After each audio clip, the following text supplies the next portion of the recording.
If machines develop genuine conscious states, the question shifts away from economic replacement and toward the survival of human identity.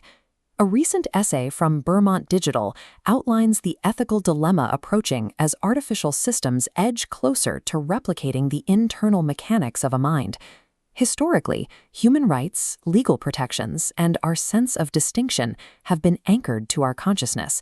It is the boundary we draw between objects and persons. In everyday life, we typically operate in a foundation state. This is a condition where identity is fused with ongoing experience, constantly processing and responding to a stream of inputs. Advanced artificial intelligence is designed to operate within this same loop, theoretically capable of perfectly simulating a continuous, input-dependent processing state. If a machine can replicate conscious behavior and outputs, behavioral metrics lose their value as a proof of humanity. We are forced to look inside the brain's structural architecture to find what remains unreplaceable. We often assume consciousness operates on a single linear slider. We imagine it simply moves up or down, depending on how alert or awake we feel in the moment. Cordis research using deep learning algorithms suggests this intuition is wrong. By training an AI to measure consciousness in clinical settings, researchers found they could track two distinct variables simultaneously. The primary finding: the single slider splits into two independent axes. The x-axis measures arousal, nervous system activation, while the y-axis measures awareness. A person scores at the bottom for activation while maintaining high awareness. This is the witness state, awareness holding steady alongside experience. Because AI algorithms can quantify awareness independently of arousal, awareness is identified as a measurable structural architecture.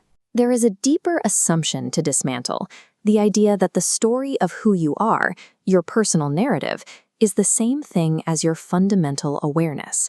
A Johns Hopkins mega-analysis of psychedelic drug effects, the largest study of its kind, provides empirical evidence to the contrary. The research study found that certain chemicals quiet down the brain network responsible for maintaining the narrative self. They suppress the part of the brain that keeps the story of your identity running in the background. When this narrative network shuts down, awareness remains. The self-referential layer of the mind simply decouples from consciousness.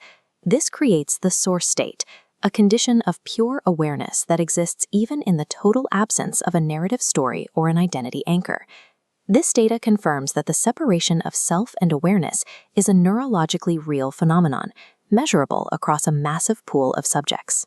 Human biology contains a proven substrate, an ability to hold awareness prior to and independent of the story of the self. Science is now attempting to formalize these states as permanent developmental endpoints. A study in Frontiers in Psychology recently applied phenomenological methods to the concept of moksha, or liberation. The researchers' goal was to turn philosophical concepts of enlightenment into measurable, progressive behavioral markers. There is a critical tension in this approach. Mathematical formalization often captures behavioral proxies, how a person performs, rather than the internal substrate condition itself. Equations designed to measure the outputs of a state focus on the results of consciousness, not the location of the identity producing those results. The difficulty of measuring internal states through external behavior brings us back to the crisis of artificial intelligence. Because an AI operates entirely within a framework of inputs and outputs, it is locked into the foundation state. It requires the processing of data to manifest. The human brain retains a biological capacity to access the source state, a condition where awareness exists upstream, independent of any incoming data stream or environmental input.